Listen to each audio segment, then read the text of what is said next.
estamos en comunicación telefónica con Jorge Rashid.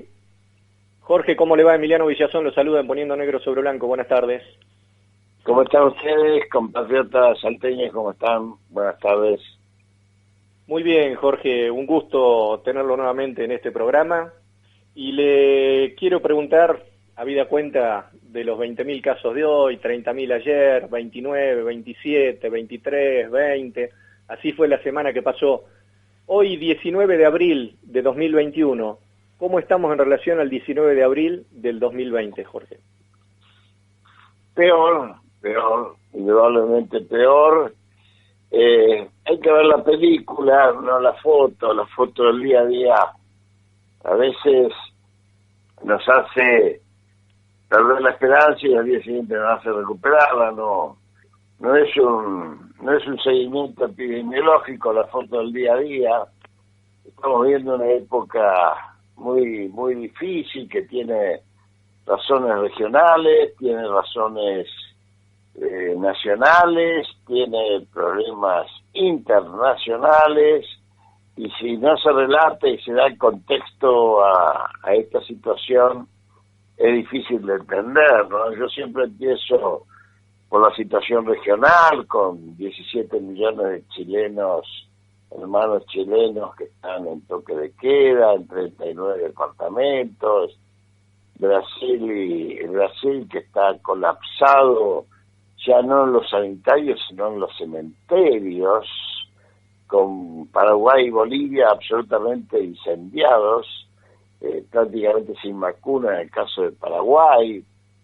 con incidencia directa, por ejemplo, con provincias como ustedes, Uruguay que ha postergado las clases por incendio epidemiológico también hasta mayo, y nosotros en nuestro país, sobre todo los medios hegemónicos, planteando que vivimos una normalidad, como si uno pudiese vivir normalmente en medio de un bosque incendiado y sin que su casa le fuese a pasar nada, ¿no? Y acá localmente se estaban dando casas concurrentes desde el 17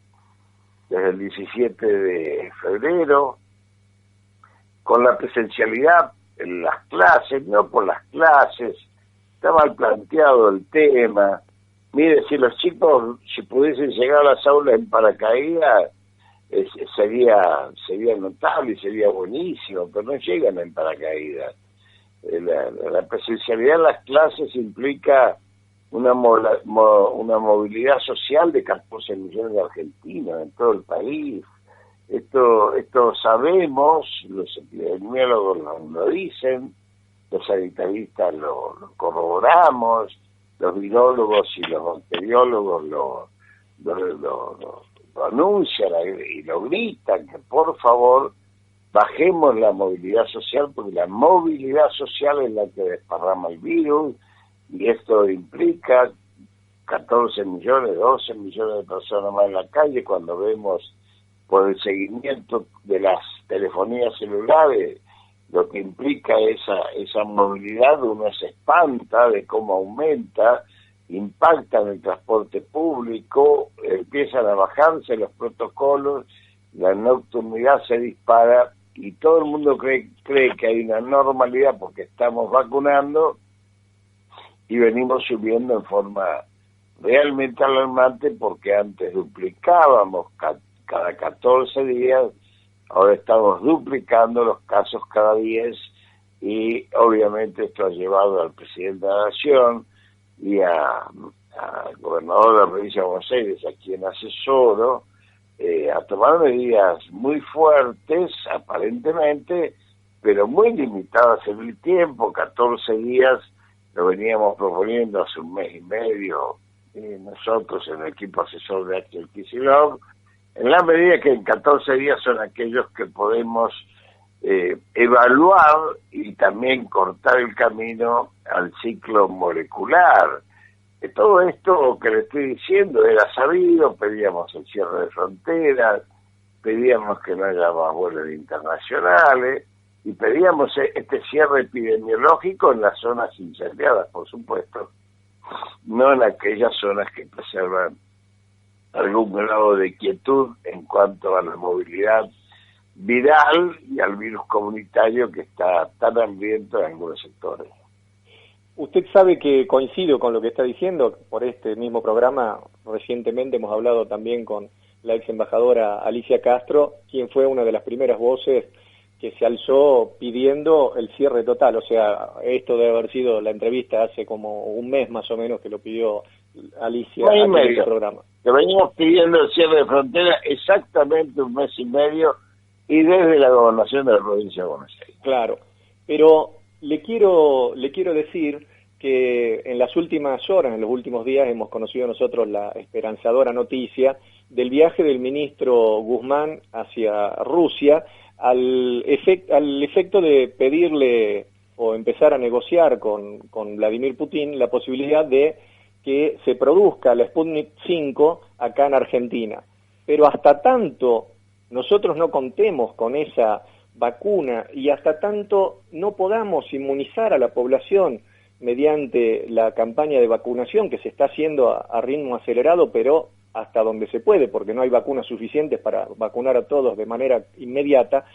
nosotros venimos insistiendo en esta radio, y ayer, quiero decir, hicimos en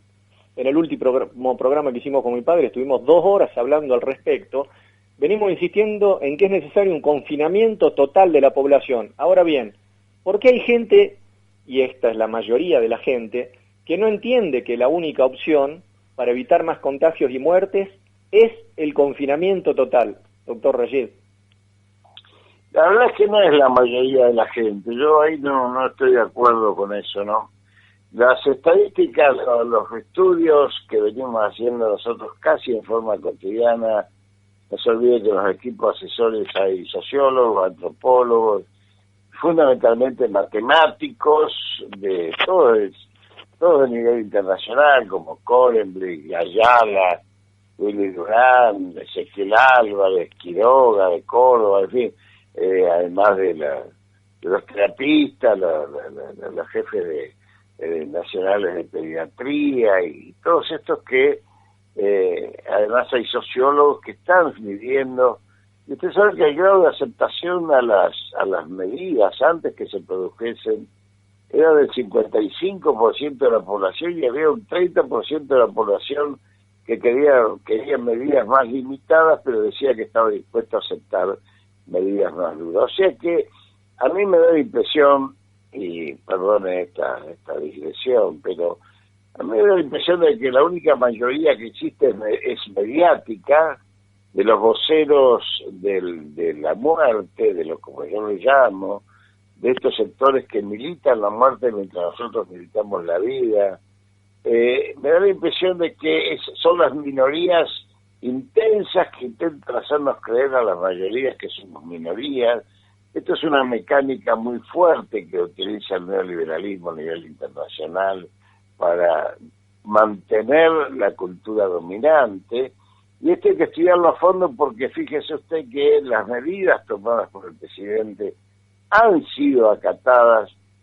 prácticamente en forma unánime, tanto la nocturnidad como la presencialidad de las escuelas, salvo estos mamarrachos de la ciudad de Buenos Aires, que indudablemente han cambiado su actitud epidemiológica por una actitud política, porque coincidían y venían coincidiendo absolutamente los diagnósticos sanitarios y epidemiológicos,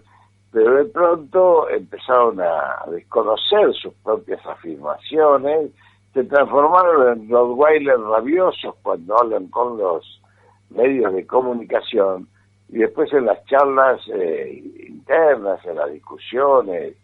precisas, son más suaves que gatitos siameses, lo cual después desconocen los acuerdos que se llegan, y esto produce obviamente confusión, pero nosotros estamos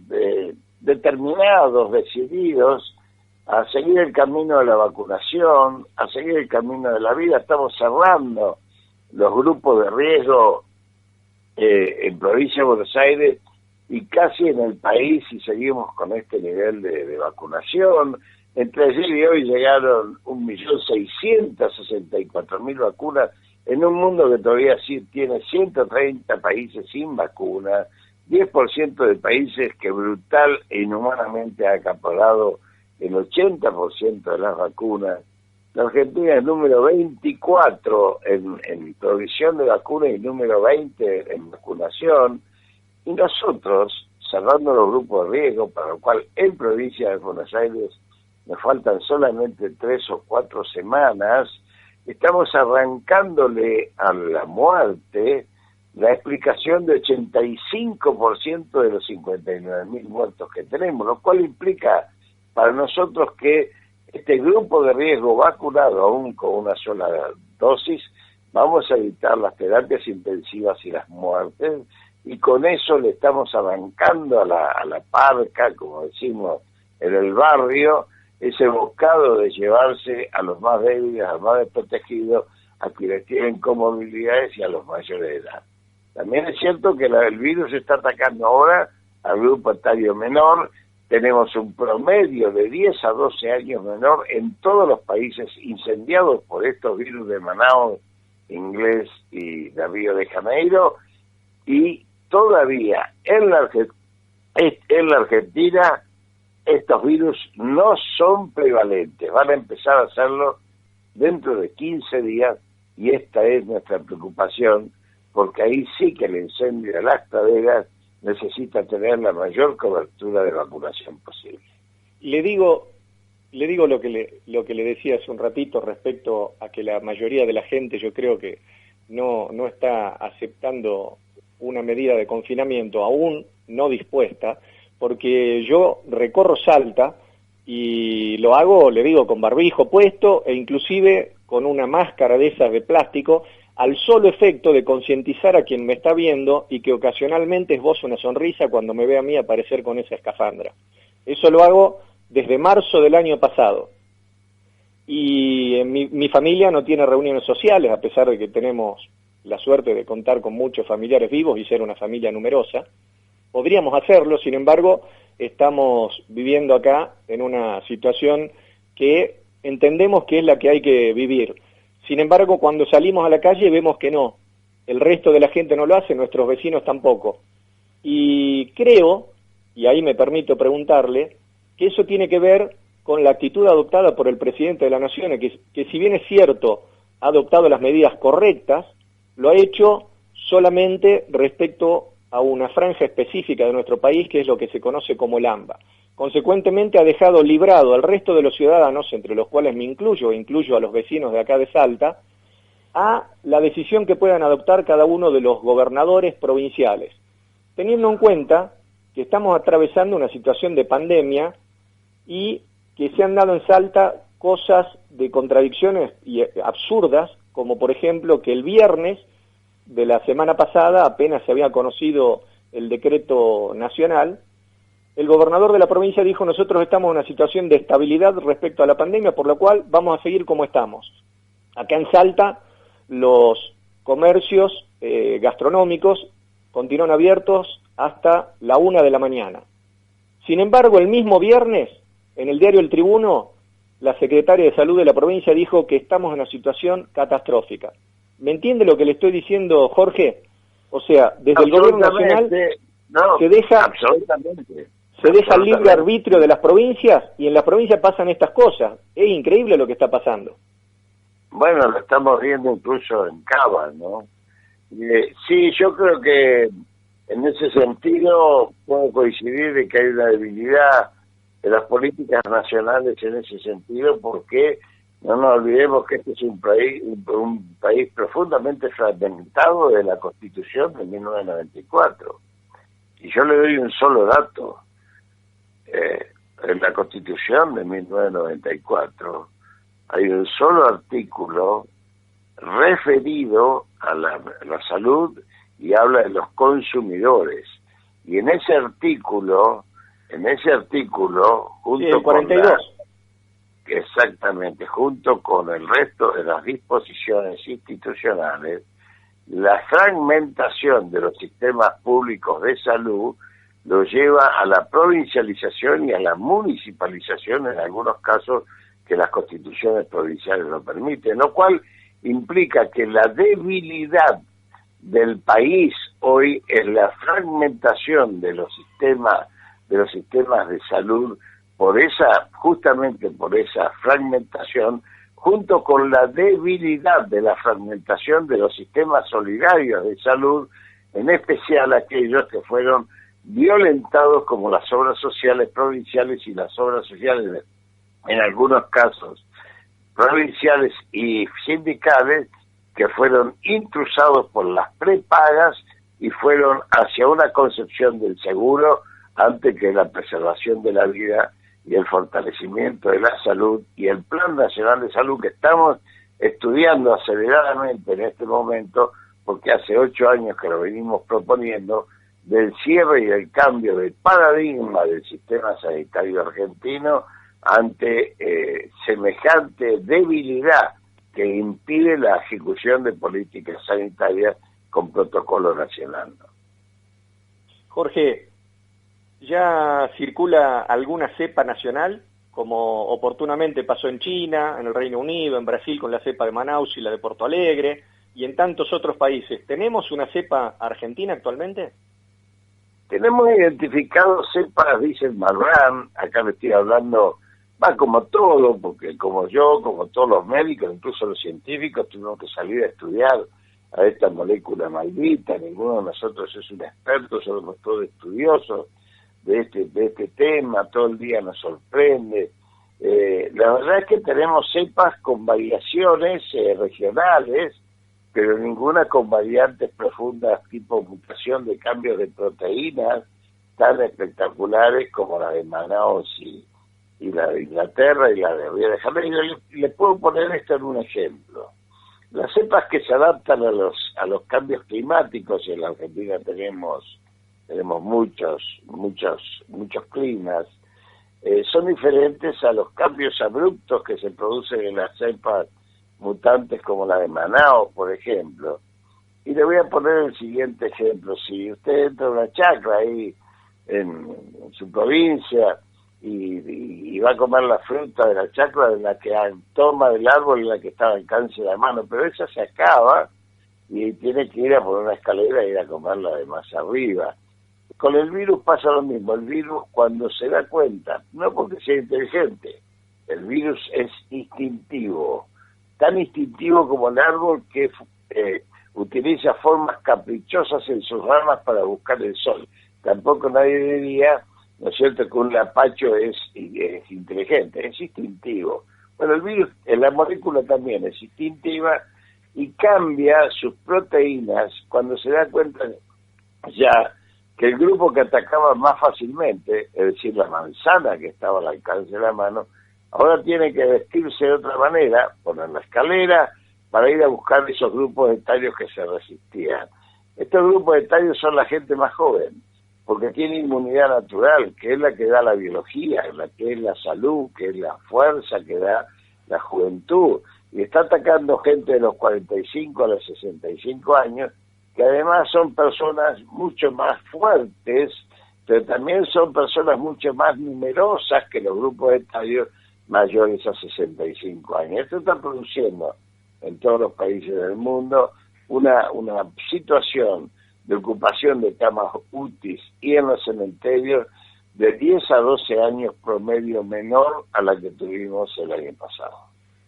Le quiero preguntar respecto a las secuelas, porque a mí me ha tocado, en los pasillos de tribunales, porque soy abogado también y me he encontrado con colegas, escuchar el siguiente discurso: no te preocupes, yo me agarré coronavirus el año pasado y nada más, perdí el olfato, no me pasó nada. O sea, y le quiero preguntar respecto a las secuelas que puede generar esta enfermedad, porque creo que todavía hay mucha gente que no ha tomado conciencia de lo que significa la etapa posterior a contraer COVID-19. Hay muchas explicaciones para dar sobre esto por la experiencia que hemos recogido, por supuesto. Mire, desde que se conoce el genoma humano, este maravilloso descubrimiento de la ciencia que cada vez nos acerca más a lo infinito, y probablemente de ahí a un pasito a afianzarnos en lo religioso, ¿no? Porque siempre después de lo infinito está lo religioso. nos ha aparecido en la visión médica las debilidades que tiene el organismo a partir de su composición, que podríamos llamar su perfil o su idiosincrasia genómica. Entonces, cuando uno habla de las complicaciones de la molécula, está hablando de qué produce la molécula una vez que pasa por un ser humano.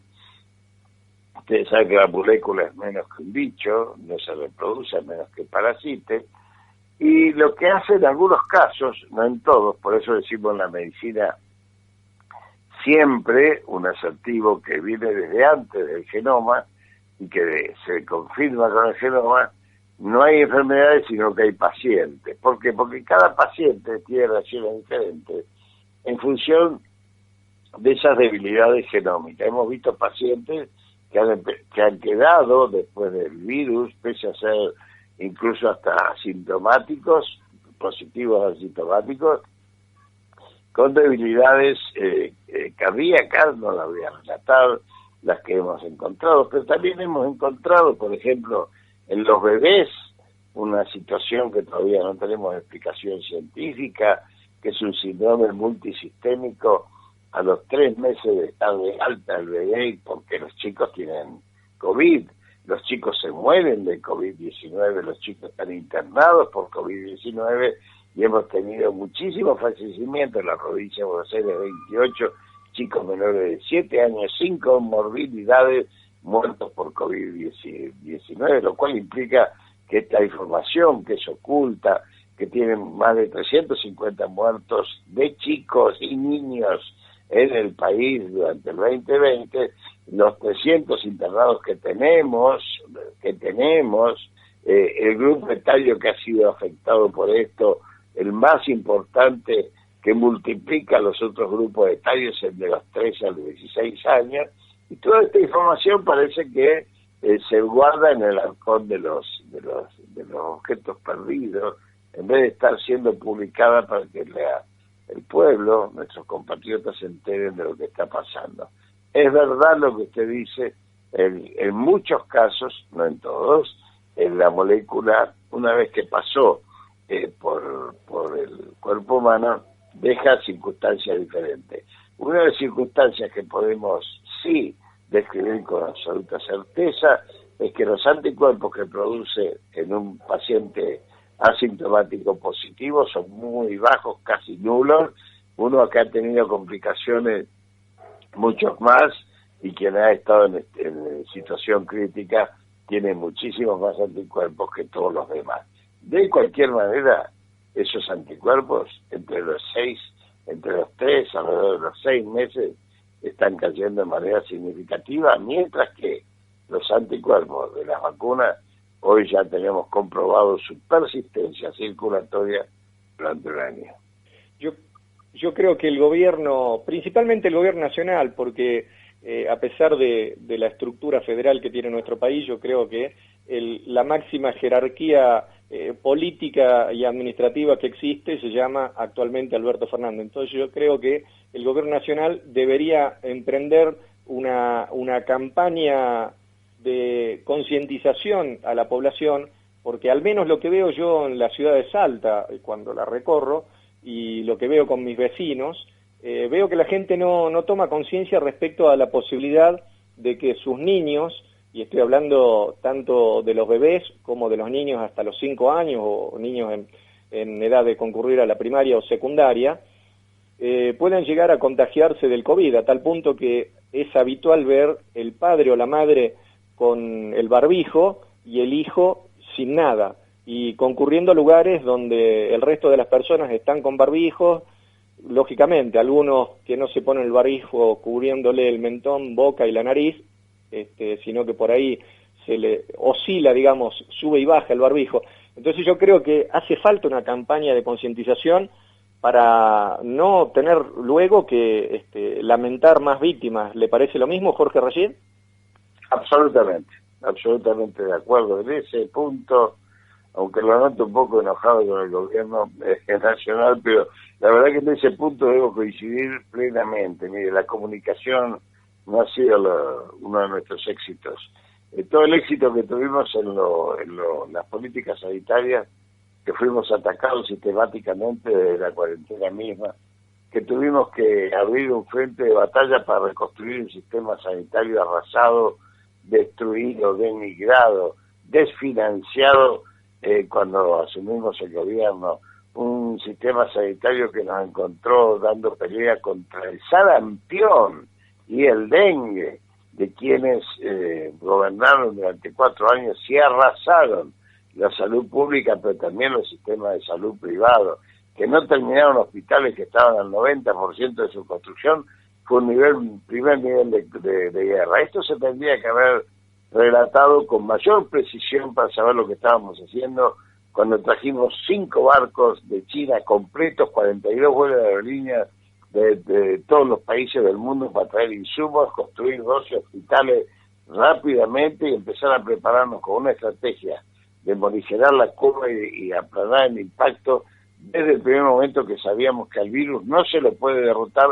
solo con aislamiento se lo derrota, solo con distanciamiento social, solo con la vacuna. No hay medicación, todo lo demás es paliativo y se nos escurre la vida entre las manos en terapia intensiva con el agotamiento de los trabajadores de la salud, que ya dieron más de 350 muertos en el país y que están realmente agotados y que algunos ya no pueden volver a las terapias y que algunos ya no quieren manejar ni volver a trabajar en las terapias y otros que tienen miedos en su familia y estamos yendo a terapias no solamente los hombres grandes y mujeres grandes, sino de otras especialidades para tratar de cubrir esas bajas, como en un combate se cubren las trincheras cuando después salimos a las calles y vemos la dilapidación de la vida que se hace. Coincido plenamente, obviamente, con usted, pero también es cierto de que en esa misma guerra pandémica, en esa misma guerra de reconstrucción, si esta es una guerra, tuvimos fuego que se llama amigo, el que te mata por la espalda, que desde el primer momento combatió y trató de disminuir la moral del pueblo argentino en las medidas de las políticas sanitarias, trató de dilapidar justamente aquello que venía como herramienta para combatir la pandemia, y esto fue debilitando la cuarentena que duró solamente 59 días, debilitando la idea de que había un virus, debilitando la idea de que la pandemia era simplemente una herramienta para meter presas a la gente en sus libertades individuales. Quemaron los barbijos, movilizaron por esto, dijeron que las vacunas no servían para nada, después que la Sputnik era una vacuna de segunda categoría, y todo esto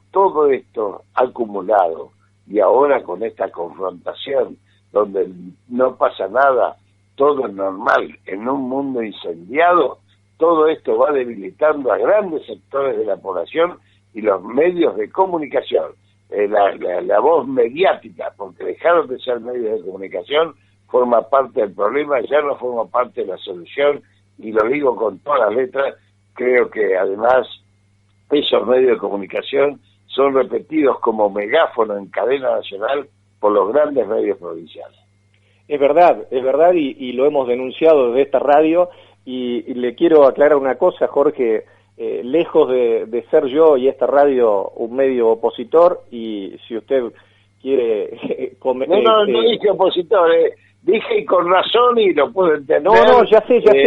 Pero con pensamiento crítico, que estamos en algunas cosas enojados. Claro, pero sí, mi pensamiento crítico, le digo, yo me siento autorizado porque he sido uno de los que ha alzado su voz en contra del macrismo, inclusive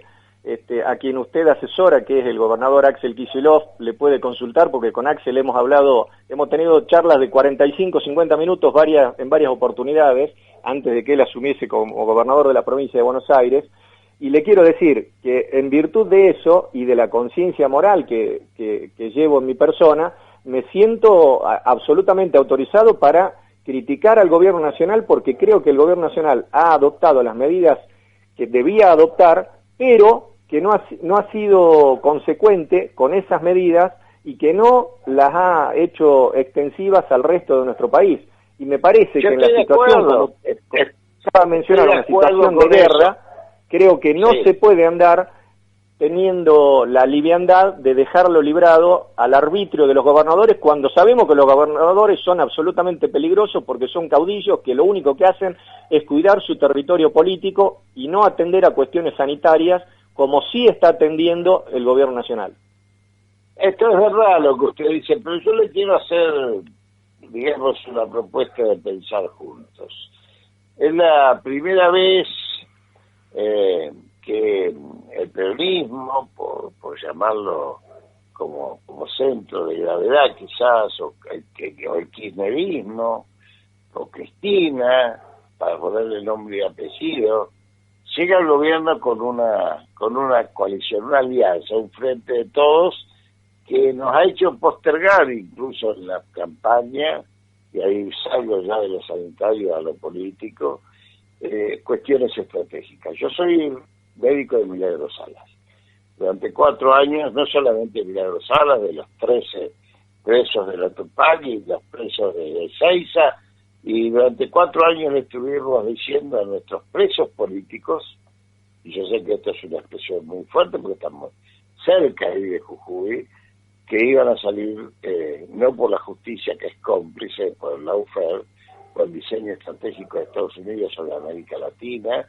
sino que iban a salir por la política, y cuando la política llegó, no pudieron salir. Y esto es una carga y un dolor que llevamos encima, y yo entiendo y hasta vivo el enojo de situaciones como esta, como situaciones de alambre que hemos sacado el IFE a fin de año cuando no deberíamos haberlo bajado, y son situaciones que reclamamos internamente como corresponde, nunca dándole de comer al enemigo también como corresponde. Por supuesto. Esta situación nos hizo postergar banderas estratégicas como la nueva Constitución, que no pudimos plantearla en la campaña electoral, pese a haberla trabajado durante 4 años junto con Zaffaroni, Barcesat, Cholvi y otra gente tan querida y tan comprometida con el país. Tampoco pudimos plantear la nacionalización de los servicios públicos, que para nosotros constituyen derechos humanos, por eso se llaman servicios públicos, si ellos se llamarían simplemente servicios y que no pueden estar justamente manejados por el lucro, sino que tienen que estar manejados por la solidaridad en el marco de la Constitución Nacional, y por eso tienen que ser nacionalizados, estatizados. Esto tampoco lo pudimos plantear, ni sí se pudo plantear la reforma del proceso judicial, no se pudo plantear la necesidad de nacionalizar los puertos, ni todo aquello que estamos peleando hoy en la hidrovía. ¿Por qué? Porque no entró en los acuerdos, y también es cierto que los acuerdos hoy se preservan a fuerza, porque es la fortaleza que necesita el gobierno para no ser fragmentado y dividido. Estas son debilidades que llevan necesariamente a que la marcha sea más lenta de lo que querríamos, pero una marcha que tiene que ser inexorable hacia rumbos necesariamente estratégicos claros. En esto está lo que hablábamos antes, la falla de la comunicación, pero en esto está también el marco pandémico que nunca puede desaparecer del análisis político, porque si no a veces estamos intentando forzar la realidad. Esto merece un análisis muy fuerte, muy profundo, yo veo que usted lo hace, me complace, digamos, charlarlo con usted en este sentido, porque quienes justamente tenemos pensamiento crítico, incluso somos docentes, trabajamos fuertemente con los jóvenes, sabemos que hoy en los jóvenes lo único que hay que recuperar es esa capacidad que podemos tener los más dinosaurios, los más antiguos, de transferencia, de experiencia, ni siquiera consejo, porque el consejo también es una actitud de poder. Pero le voy a decir entonces una última cosa. Cuando ganamos las elecciones, nos entregan la llave de la casa de gobierno de Balcarce 50, pero el poder económico, el poder financiero, el poder judicial, el poder parlamentario, el poder caudillesco que usted planteaba, ese poder mediático queda en manos del enemigo, y ese enemigo nunca responde a intereses nacionales, sino que responde incluso a diseños estratégicos del patio trasero de América Latina. Es verdad, coincido con lo que acaba de decir y me gustaría también agregar en esta extensa charla que ha tenido la deferencia de concedernos, que en este contexto de pandemia es lógico que no nos podemos poner a pensar en por ejemplo, el control de comercio exterior, la estatización del comercio exterior, del comercio de granos, en la nueva ley de entidades financieras que necesita el París, pero también hay que tener en cuenta que el peronismo, como alguien dijo en algún momento, es revolucionario o no es nada. Así que si nosotros contribuimos, cada uno desde nuestro granito de arena, en el caso mío, no solamente como profesor universitario y periodista, sino cada vez que me encontraba con alguna persona, a tratar de explicarle a la gente lo que podía llegar a ser un nuevo gobierno de Mauricio Macri y cuál era la razón por la cual, independientemente del sesgo político del interlocutor, uno tenía que tratar de convencerlo de que lo mejor era votar por la dupla Alberto Fernández y Cristina Fernández de Kirchner. Creo que es necesario, sin considerar que lo estamos haciendo desde una posición de fuego amigo, marcarle al gobierno nacional, del cual, insisto, me considero parte y defensor, marcarle cuando está errando el rumbo para que todos podamos consolidar esa Argentina que usted bien mencionaba hace un ratito, Jorge Rashid. Sí, claro, lo que pasa es que hay, digamos, todas aquellas cuestiones que pueden secundarizarse a la prioridad de luchar por la vida en guerra pandémica, hay que tener, digamos, esta visión que usted plantea, que yo comparto. Yo formo parte necesariamente de algo que siempre ha sido mi vida política, en este caso del MTA, la Corriente Federal de los Trabajadores y de Primero la Patria. Tenemos expresiones obviamente correctivas y fuertes de este tipo de cuestiones, pero las hacemos en función de privilegiar siempre, vencer en esta estrategia que nos hemos dado desde el punto de vista sanitario, porque hoy la máxima fortaleza del gobierno, y no nos engañemos, la única quizás, el que realmente lo hace como un batallón de avance con agenda propia, es la política sanitaria. El resto muestran debilidades que usted y yo conocemos, que estamos tratando de reparar, algunas podemos, otras no podemos, pero las políticas sanitarias son realmente el acorazado que tenemos para avanzar frente a unos personajes que se han convertido realmente no ya en opositores, sino en enemigos de la patria y del pueblo. Y en esto nosotros tenemos que seguir un poco aquello del pensamiento crítico del modelo social solidario biocéntrico que nos debemos cuando recuperemos plenamente como peronistas la memoria identitaria, americana, mestiza, morena, criolla, profunda, que nos identifica, que viene de los ancestros del siglo XIX, pensadores, pero antes de los pueblos originarios, y seguramente ese camino es un camino largo, pero es el que carga de utopías y esperanzas las mochilas de la militancia política. Y yo le voy a decir algo, no se resuelve esto desde el Estado, se resuelve desde la comunidad organizada, se resuelve desde el pueblo movilizado. Por eso no necesitamos vencer la pandemia para poder dar la lucha y la organización política en el mejor terreno que conocemos, que es el de la calle, que es el de la organización popular y de la reforma constitucional que nos debemos. Coincido plenamente, Jorge Rashid, y le agradezco que nos haya concedido esta entrevista. Le mando un gran abrazo. Le mando un abrazo y perdón que nos hayamos desviado de los sanitarios, que quizás era el motivo de la convocatoria, pero por suerte muchos de los que trabajamos hoy desde el ámbito de la mirada sanitaria hemos elegido antes que ser médicos un proyecto de vida político al servicio a la militancia. En este caso es previo, digamos, a ser médico, previo a ser sanitarista, previo a cualquier otra cosa, y por eso creo que este tipo de charlas sirve para ilustrar, sirve para que crezcamos, sirve para tener unas nuevas miradas todos, porque ninguno de nosotros es dueño de la verdad. El único sujeto que construye la historia es el pueblo argentino. Así es, Jorge. Un gran abrazo. Que siga muy bien.